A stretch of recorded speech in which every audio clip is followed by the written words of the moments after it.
Bismillahirrahmanirrahim. Bismillahirrahmanirrahim. Assalamualaikum warahmatullahi wabarakatuh. Salam, Om Swastiastu, Namo Buddhayo, salam kebajikan dan selamat sejahtera bagi kita semua. Salam guru penggerak, bergerak, bergerak, menggerakkan. Halo Bapak Ibu guru hebat, calon guru penggerak angkatan 7 tahun 2022. Apa kabarnya? Mudahan kita semua masih diberikan kesehatan dan kebahagiaan oleh Allah Subhanahu wa taala, Tuhan semesta alam.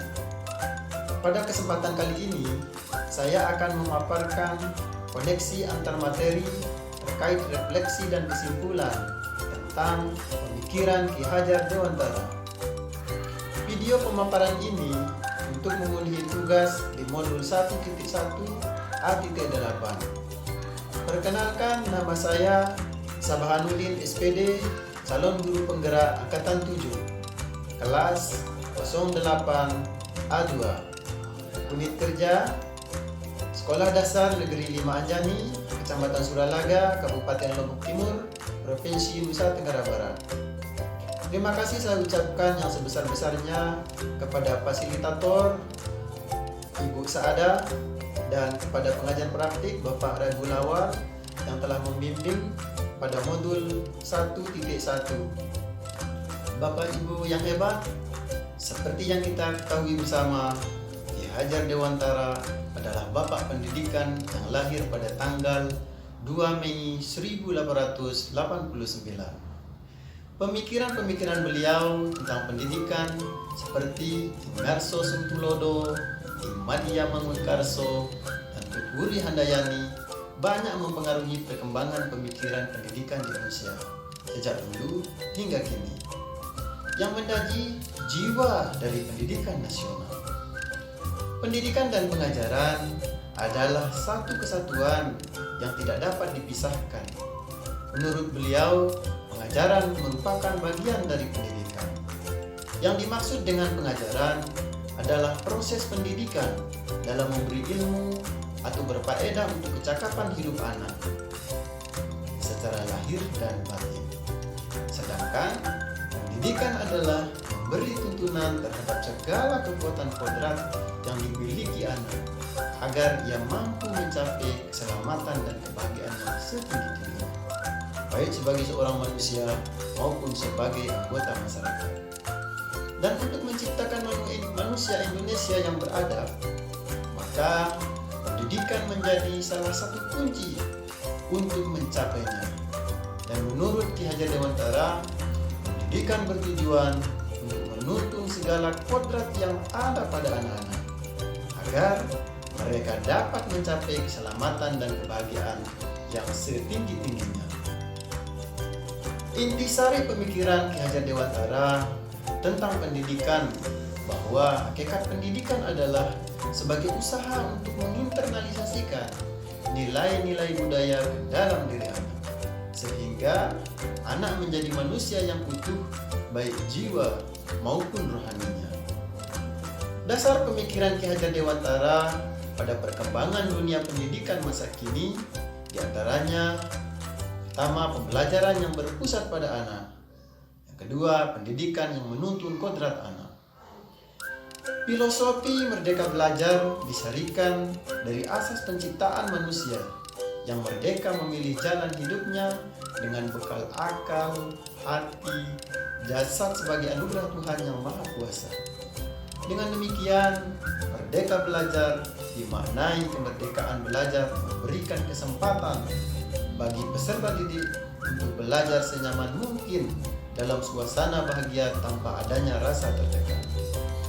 Pendidikan bertujuan untuk menuntut segala kodrat yang ada pada anak-anak agar mereka dapat mencapai keselamatan dan kebahagiaan yang setinggi-tingginya, baik kodrat alam maupun kodrat zaman. Serta pendidik menjadi teladan dan agen transformasi ekosistem pendidikan untuk mewujudkan profil belajar Pancasila. Profil belajar Pancasila yang dimaksud adalah peserta didik yang beriman, bertakwa kepada Tuhan Yang Maha Esa, berakhlak mulia, kreatif, gotong royong, berkebinekaan tunggal, dan nalar kritis, dan mandiri. Nah, Bapak Ibu, pada kesempatan kali ini saya akan merefleksikan diri saya melalui 3 pertanyaan. Yang pertama, apa yang saya percaya tentang murid dan pembelajaran di kelas sebelum saya mempelajari modul 1.1? Yang kedua, apa yang berubah dari pemikiran atau perilaku saya setelah mempelajari modul ini? Yang terakhir, apa yang dapat segera saya terapkan lebih baik agar kelas saya mencerminkan pemikiran Ki Hajar Dewantara sesuai dengan profil pelajar Pancasila. Nah, Bapak Ibu yang hebat, kali ini refleksi diri saya yaitu yang pertama, apa yang saya percaya tentang murid dan pembelajaran di kelas sebelum saya mempelajari modul 1.1. Sebelum mempelajari konsep pemikiran Ki Hajar Dewantara, pada proses pelaksanaan pembelajaran dalam melakukan pembelajaran di kelas, di antaranya yang pertama, saya kurang memahami karakteristik peserta didik.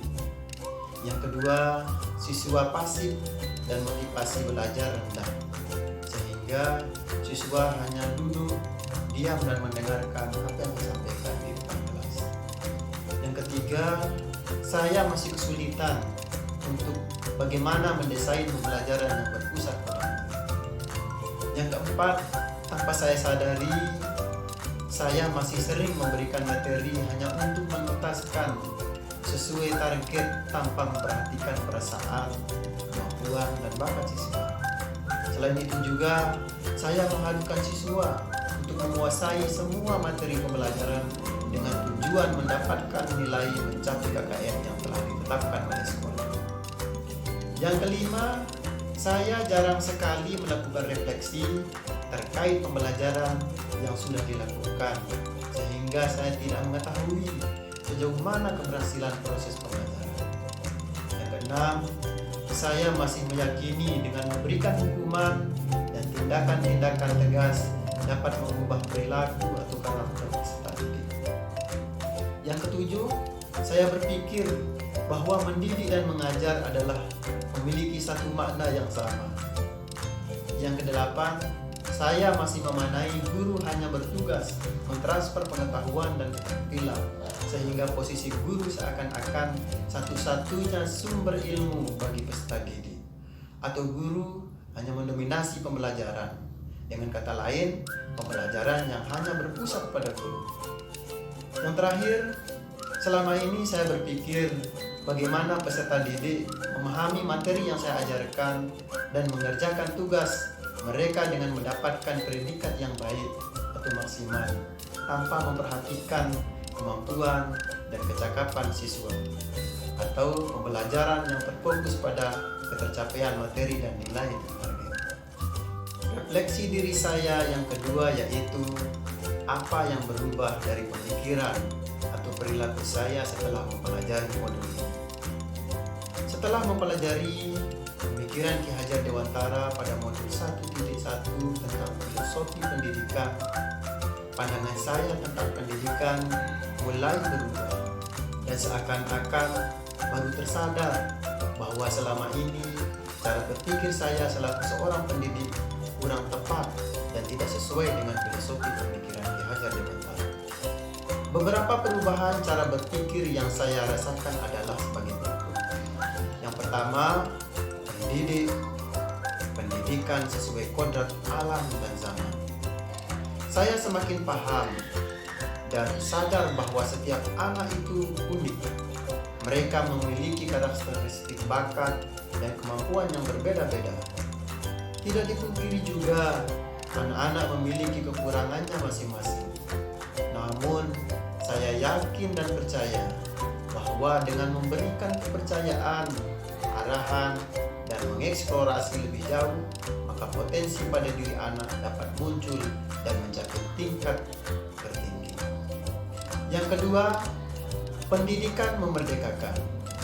Pendidikan yang memerdekakan membuat siswa belajar tanpa tertekan, sesuai dengan karakteristik dan kemampuan anak. mereka memiliki gaya belajar yang beraneka ragam, seperti audio, visual, sampai pada kinestetik. Tugas saya untuk mendesain pembelajaran yang mampu mengakomodir gaya belajar anak yang beraneka ragam. Strategi yang saya lakukan adalah mengidentifikasi karakteristik siswa, mengetahui hambatan, tujuan, dan tingkat perkembangan siswa dalam belajar. Selain itu, melakukan pendekatan dengan berbagai metode belajar yang bervariatif agar membuat siswa senang, semangat, dan mengikuti pembelajaran dengan baik. Yang ketiga,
tingkat sekolah dasar di sekolah saya di SDN Lema Anjani, memang masanya anak-anak untuk bermain dan mengembangkan potensi yang ada pada diri mereka. Saya selaku guru sebagai role model yang akan selalu dilihat dan ditiru oleh siswa, baik dari perkataan sampai pada perbuatan. Untuk itu, saya harus menjadi teladan yang baik bagi siswa dalam menanamkan budi pekerti, serta menjadi pendidik ing Ngarso Sungtulodo, ing Madya Mangunkarso, Tumpuri Handayani, sesuai dengan filosofis pendidikan Ki Hajar Dewantara.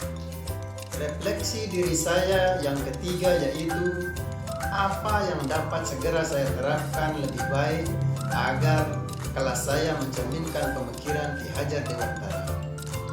Penerapan yang saya lakukan di kelas agar mencerminkan pemikiran Ki Hajar Dewantara antara lain penerapan untuk mewujudkan di antaranya. Yang pertama, saya harus berusaha menjadi teladan bagi siswa baik dalam perkataan maupun perbuatan agar siswa semangat dalam menggapai cita-cita dalam proses pembelajaran. Yang kedua, melakukan pembiasaan pendidikan budi pekerti atau karakter secara berkelanjutan.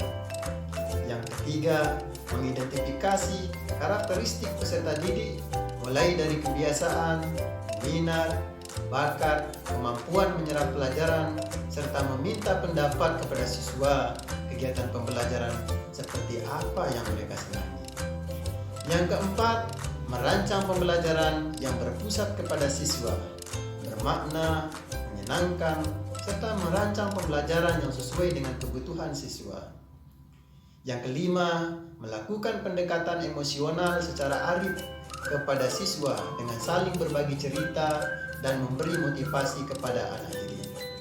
Yang keenam, mengenali karakter dan latar belakang siswa dengan menjalin komunikasi baik dengan orang tua terkait mencari solusi terbaik di setiap kendala yang dihadapi peserta didik dalam proses pembelajaran.